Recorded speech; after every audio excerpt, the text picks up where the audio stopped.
Hablamos ahora de la participación del Estado en sus tres niveles, nacional, provincial y municipal, en la renta agrícola. Se conoció un nuevo informe de la Fundación Agropecuaria para el Desarrollo de Argentina. Este informe trimestral, el último fue de diciembre y ahora en marzo volvió a publicarse. Hubo una disminución en cuanto a la participación del Estado de 6,3 puntos porcentuales, es decir, en diciembre el informe dio que el 64,3% era el peso de los impuestos en la renta agrícola y ahora es del 58%. Hablamos respecto de este tema con la economista de la Fundación FADA, Nicole Pisani Claro. En este mes de marzo, el índice FADA dio 58%. Esto lo que muestra es que de cada 100 pesos de lo que es la producción de una hectárea agrícola en Argentina, 58 se van en concepto de impuestos nacionales, provinciales y municipales. Acá hay que entender un poco que en la medición de marzo está impactada por la baja temporal de los derechos de exportación. Entonces, en ese sentido, si lo comparamos contra diciembre, el índice de hoy es 6 puntos menor a este de diciembre que daba 64%, ¿no? Entonces, estamos absorbiendo esta baja temporal de los derechos de exportación que terminan impactando en un menor índice. Por un lado, como bien decís, si llegáramos a ir hacia un camino en donde se siguen bajando las alícuotas de derechos de exportación y llegáramos a la eliminación total, por poner un ejemplo, el índice rondaría el 35%, o sea, claramente estaríamos en una menor, digamos, participación del Estado en la renta por los impuestos. En esta edición en particular, al ser principio de año, lo que sucede a niveles provinciales y también municipales es que se empiezan a actualizar, por ejemplo, los inmobiliarios rurales o las tasas viales municipales, y en ese sentido terminan amortiguando de cierta forma esta caída del índice y no se da en mayor magnitud porque estos impuestos claramente han aumentado para este mes.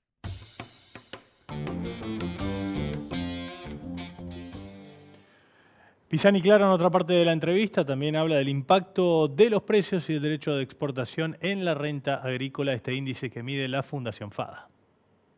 Materia de precios, hay una combinación de una mejora en los precios de marzo frente a lo de diciembre, entonces esto también generó el mismo efecto que lo que es la baja de derechos de exportación, porque recordemos que la renta agrícola es el valor de la producción descontando los costos necesarios para producir, y en ese sentido, al tener mejores precios, uno tiene un mejor valor de la producción, la renta termina siendo mayor y en ese sentido los precios, la participación del Estado cae. Ese es el efecto, digamos, que se combinó en esta medición en particular de marzo, baja de derechos de exportación y suba o mejora de precios, que terminó generando este efecto de, digamos, menor participación del Estado en la renta agrícola, contrarrestado un poco con lo que veníamos hablando de los impuestos provinciales.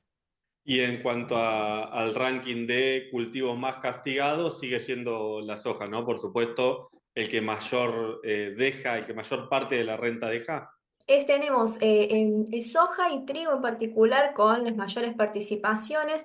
En el caso de la soja da el 62%, en el trigo el 72%. Acá un punto a destacar es que el trigo fue por ahí el que menor, no tuvo tanta recuperación de precios y también tiene mayor necesidad de insumos, por ejemplo los fertilizantes, y en ese sentido más costos de producción, por eso también su participación del Estado termina siendo mayor. Pero si miramos por el lado de los impuestos que recaen sobre la producción y en particular derechos de exportación, soja sigue siendo el más castigado. Y respecto de las provincias, también el análisis se mantiene, digamos, las provincias del centro son las que más recaudan por la participación de los estados en lo que es la renta agrícola. Bueno, en las provincias tenemos diferentes particularidades donde se combinan mayores costos, por ejemplo, en las provincias más alejadas del puerto tienen mayores costos de flete y por ahí depende también de los niveles de producción, pero tenemos provincias donde, por ejemplo, Córdoba tiene un índice del 59%, Santa Fe el 55%. Muy similar al de Buenos Aires, que es 56%, Entre Ríos 62%. No necesariamente estos valores de índices más altos, como podemos poner por ejemplo Entre Ríos, quiere decir que estén pagando más en pesos de impuestos. O sea, Entre Ríos, por ejemplo, no tiene impuestos a niveles municipales, como pueden ser las tasas que sí existen en Buenos Aires. Entonces, por más que Entre Ríos tenga un índice FADA mayor, no necesariamente quiere decir que estén desembolsando los productores más plata en impuestos, sino que tiene que ver con que tiene un menor valor de la producción por ahí o asume mayores costos de producción que otras provincias.